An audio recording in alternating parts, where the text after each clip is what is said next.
आता आपल्या आवडत्या मालिकेचे संपूर्ण भाग मालिका प्रसारित झाल्यानंतर लगेचच पाहू शकता फक्त सन नेक्स्ट वर. भारतातील प्रेक्षकांसाठी मोफत सेवा.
आता कशाला रडताय वृंदा घोलपबाई?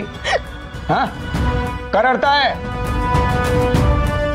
घरातल्या सगळ्या माणसांचे तू तोंडावर केलेले अपमान पचवून पचवून तुला सांगत होती सगळी माणसं की त्याला तिकडे ट्रीटमेंटसाठी घेऊन जाऊ नकोस, पाठवू नकोस म्हणून. हा पण तुझ्या डोक्यात काही प्रकाश पडलाच नाही. मग आता कशाला रडू फुटताय तुला? काय का झालं ना तुझं समाधान? ते नसेल झालं तर तसं सांग. बाबा राणाला आपण आज मृत्यूच्या दारात परत घेऊन आलो. लक्षात येत आहे का तुझ्या?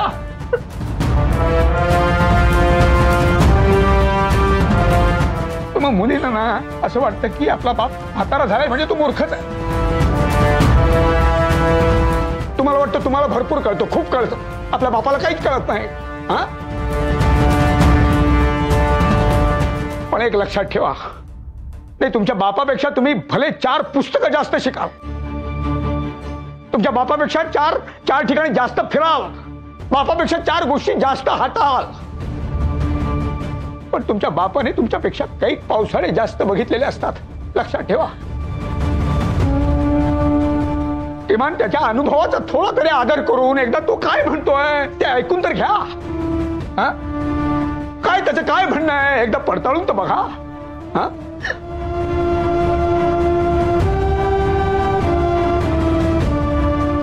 अगर तुमचा बाप तुम्हाला जे काही सांगतो ते तुमच्या काळजीपोटीच सांगतो ना का?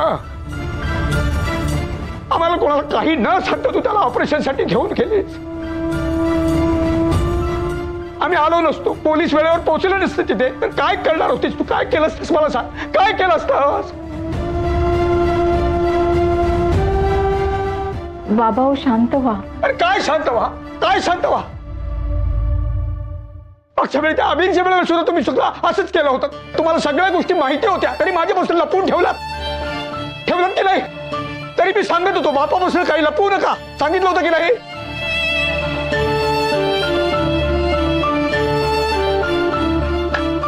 तर पुढच्या वेळी ही अशी चूक करू नकोस माझी आई. कृपा करू नकोस.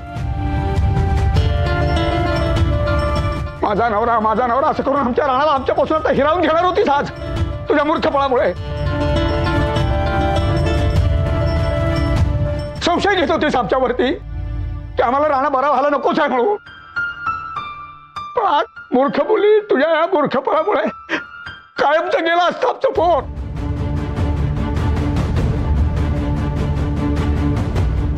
गेलं असतं गेलं.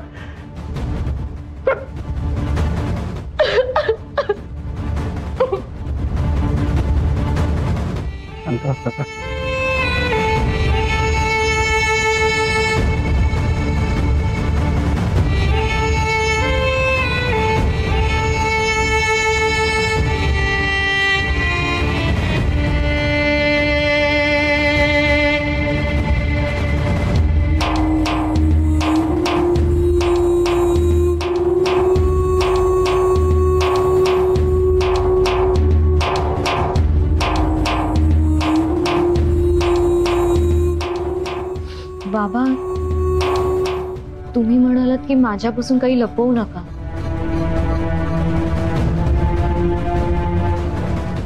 म्हणून तुम्हाला एक गोष्ट सांगावीशी वाटते.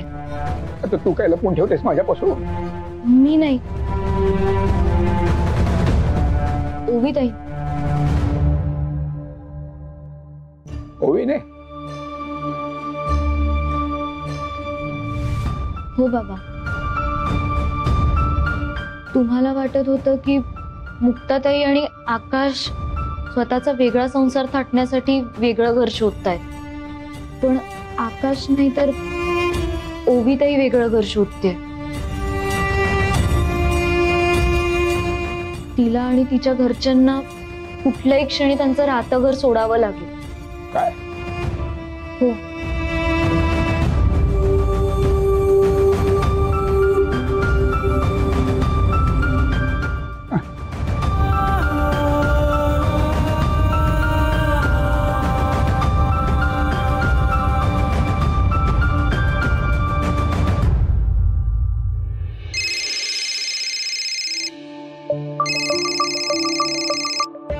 हॅलो, रायपुरे बोलतोय. रायपुरे? तुमचा समीर आत्ताचे दुकान चालवतो ना, त्या दुकानाचा मालक बोलतोय मी दुकानातलं तुमचं सगळं सामान बाहेर काढून टाकणार आहे. का? मग काय, आधीच तो समीर वेळेवर भाडं देत नाही आणि त्यात बाजारात बातमी पसरली आहे की तो आता रस्त्यावर आलाय म्हणून. तुम्ही भाडं भराल की नाही भराल याची काही गॅरंटी नाही. त्यात तुमचं 2 महिन्याचं भाडं थकलंय. सामान बाहेर काढून ठेवतोय, पाहिजे असेल तर घेऊन जा. नाही नाही, तुम्ही तिथेच थांबा, मी येते तिकडे. काय गो, कुणाचा फोन होता? आपल्या दुकान मालकाचा फोन होता. समीर पुढे भाडं भरू शकणार आहेत की नाही माहित नाही, म्हणून मग आधीच दुकान रिकामं करायला घेतलं त्यांनी. त्र्यंबकेश्वरा, भले बाकी कुणाची एकी नसू दे, संकटांची असतेच वेळ असते, एकत्रच येतात ती. मग काय, आता हे समीरनं कळलं ना, त्यांना जास्त मोठा धक्का बसेल. मी ना जाऊन येते दुकानात. हा, तुम्ही थांबा. मी येते ना तुझ्या बरोबर. नाही नको, तुम्ही थांबा समीर सोबत, मी जाऊन येते. हा बरं.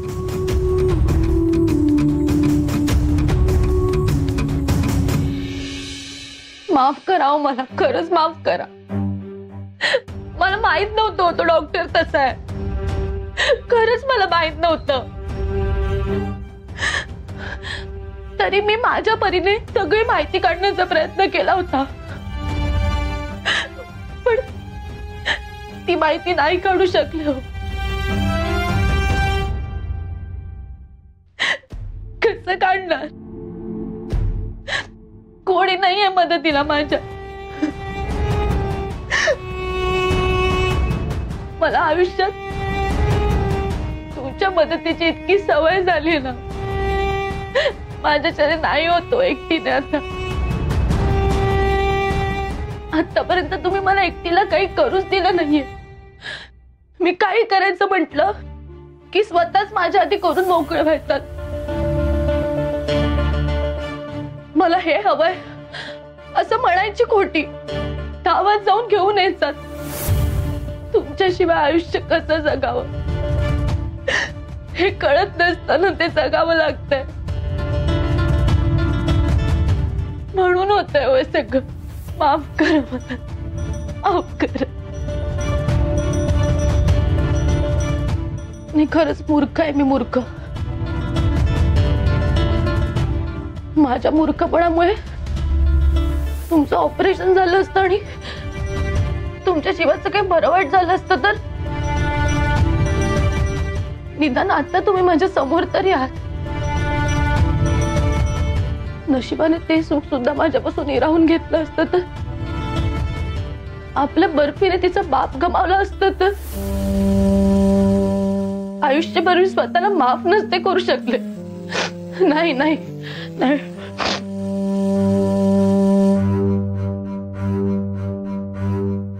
बरे व्हा लवकर, बरे व्हा. त्याशिवाय मी खंबीरपणे नाही उभी राहू शकत. तुमच्या हक्कासाठी नाही लढू शकत तोपर्यंत मी एकटी पडले. मी आणि नाही सहन होत आता एकटे म्हणा, नाही सहन होते.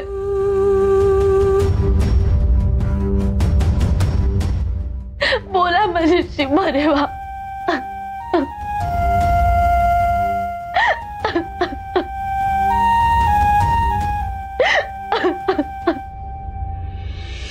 गुडी, हे बघ मस्त सामान आणलंय सगळं. अरे पण काय म्हणजे कशासाठी? आपण जेव्हा घर घेतलं होतं तेव्हा तू सजवलं होतस. आता बघ काय मस्त सजवतो पुन्हा एकदा. अरे पण मागे तूच एकदा म्हणालास ना की एवढं सगळं. हो म्हणालो होतो की हळूहळू संसारच उभा करतोय आणि ते चुकीचं आहे असं म्हणालो होतो मी. पण आता आपल्या नात्याला नाव मिळेल. मस्तपैकी घर सजवूया आपण आता. मी काय म्हणतो गुडी, आपण इथे आपली मस्त एक मोठी फ्रेम लावूया का? मी बोलेन ग, मी मालकाशी बोलेन, त्याचा काय प्रॉब्लेम नाही. अरे तुला नाही वाटत त्या घराला पण एक नवीन रंग लावला पाहिजे? म्हणजे बघ ना, खूप खूप जुना वाटतोय रंग. तसंही जेव्हा घर दिलं होतं तेव्हा त्यांनी काय रंग मारून दिलाच नव्हता. मस्त आपण एक घर नवीन करू आणि तुला हवा ना तो रंग मारूया आपण. आणि सोफा पण ऑर्डर केलाय आम्ही. प्रामाणिकपणे संसार करावा म्हणून तुझ्याकडे आलोय. कारण आता फक्त तू आणि तुझं कुटुंब एवढंच उरलंय माझ्या आयुष्यात. स्वप्नील यार, मला खायचं होतं आईस्क्रीम. घरातलं ग्लोबल वॉर्मिंग कमी करायला आपण आईस्क्रीम खाऊया का?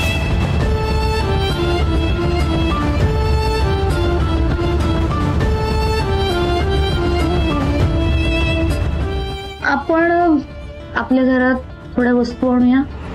टीव्ही, वॉशिंग मशीन, म्हणजे मी ना कपडे पण इथे धुवत जाईन. हे कार्ड द्यायचं होतं.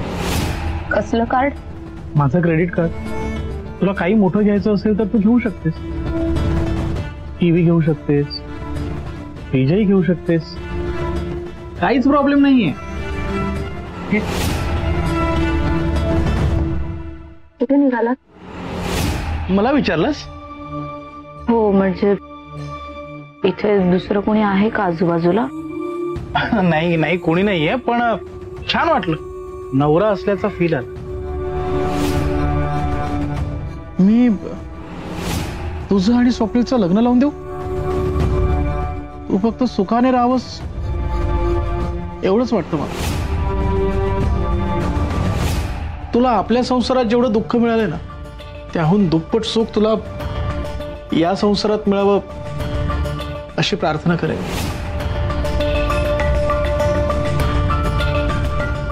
गुड्डी, गुड्डी, कुठे लक्ष आहे तुझं? त्याचाच विचार करतेस ना?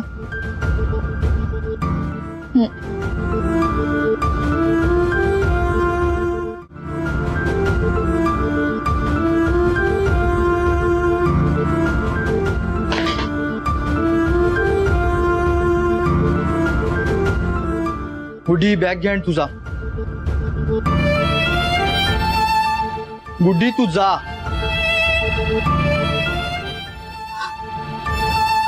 I'm sorry. I'm sorry. I'm really sorry.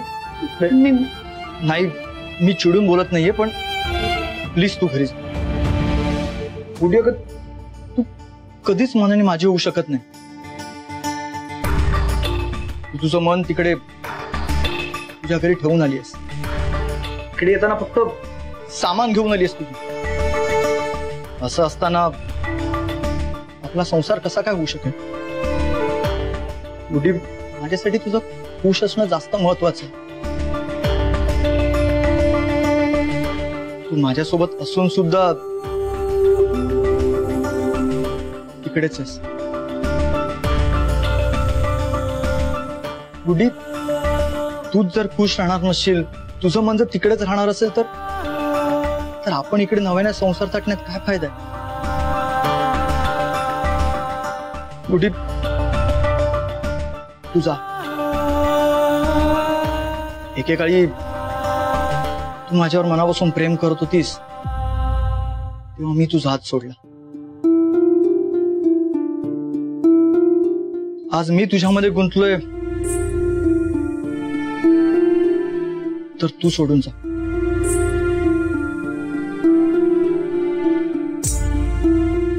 हिशोब बरोबर होईल. गुड्डी, जा प्लीज जा. स्वप्नील, गुड्डी, हा तळ्यात मळ्यातला खेळ इथेच थांबव. तू निघून जा, नाही तर मी निघून जातो कुठेतरी. स्वप्नील पण. गुड्डी, कसला विचार करते? मला काय वाटेल याचा? गुडी अगं तूच जर खुश नसशील तर मी कसा खुश असेल? गुडी तुझं माझ्यासोबत असूनही माझ्यासोबत नसणं मला जास्त त्रास देईल, पण ह्या उलट तू जर संपत सोबत असशील तर निदान निदान खुश असशील, आणि तू खुश असशील तर मी खुश असेनच.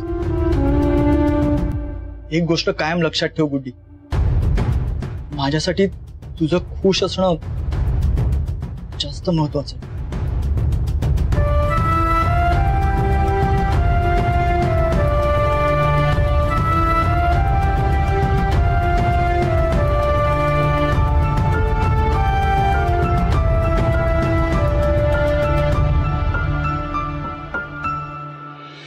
एक एक वस्तू बाहेर काढा.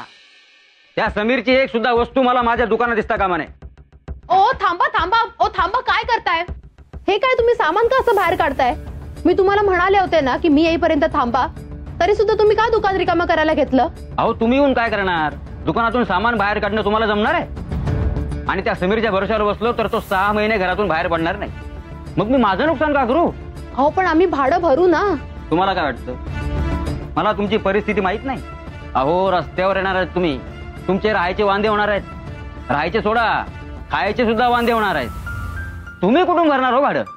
अहो पण आजवर आम्ही वेळेवर भाडं भरत आलोय. मग वेळेवर? कसलं वेळेवर? अहो दुकान घेताना जे डिपॉझिट तुम्ही भरलं होतं ना, त्यातूनच आतापर्यंत मी भाडं कट करत आलोय. माझा वेळ वाया घालू नका. तुमचं सगळं सामान उचला आणि माझं दुकान सोडा. अहो असं कसं सोडायचं दुकान? किमान आम्हाला काही दिवसांची मुदत तर द्या. मिळणार नाही. ए बघताय काय? काढा सामान.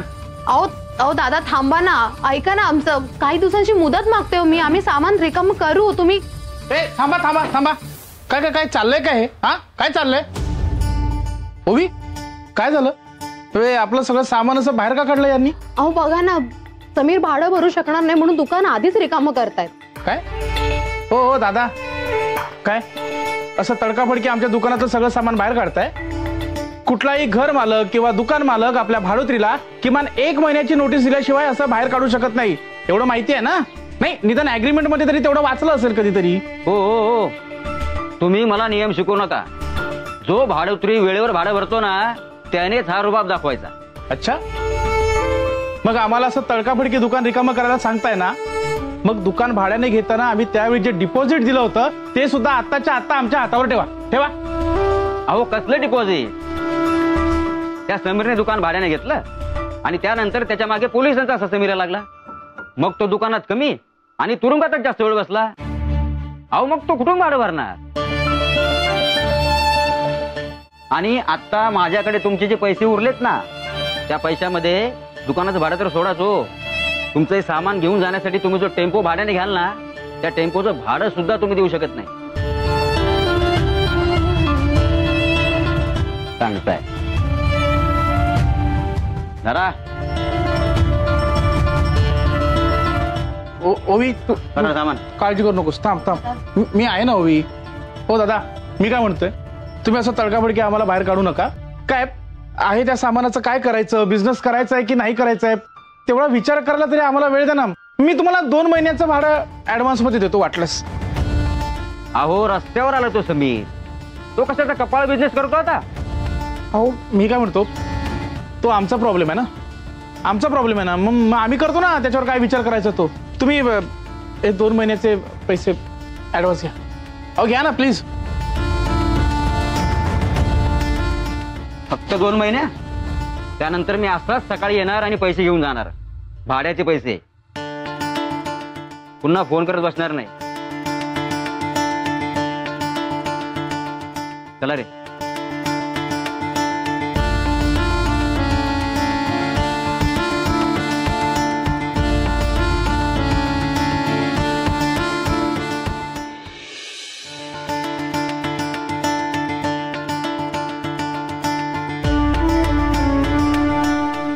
ओवी बहिणी, समीर दादांसाठी कोणीतरी पत्र दिलं. थँक्यू. पत्र? आजच्या काळात कोण पत्र पाठवतं? कोणाची देणी वगैरे राहिली असतील त्याची नोटीस पाठवली असणार. बघतो.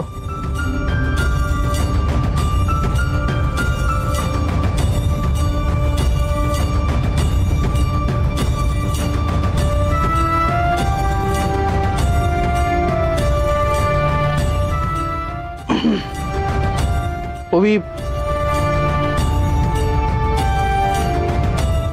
काय झालं? वर्षाने पाठवलंय समीरसाठी.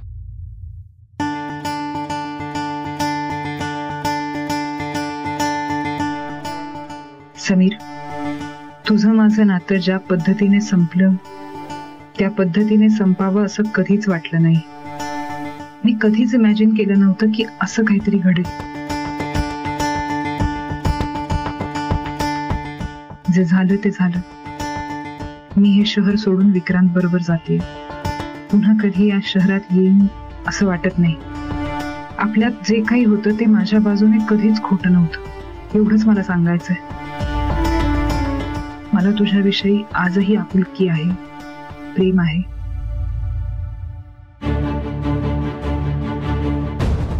माझ्या एकटेपणात तू माझा हात धरलास, मला साथ दिलीस, त्यासाठी तुझे आभार मानावे तितके कमीच आहेत. पण एवढंच सांगते की मी आता जरी निघून जात असले तरी तू स्वतःचं आयुष्य सावर. ओवी सारखी गुणी बायको तुला मिळालीये, तिला कधीच दुखवू नकोस. खरं तर मला काळजी वाटत होती, पण ओवी सोबत आहे तोवर चिंता नाही. काळजी घे वर्षा.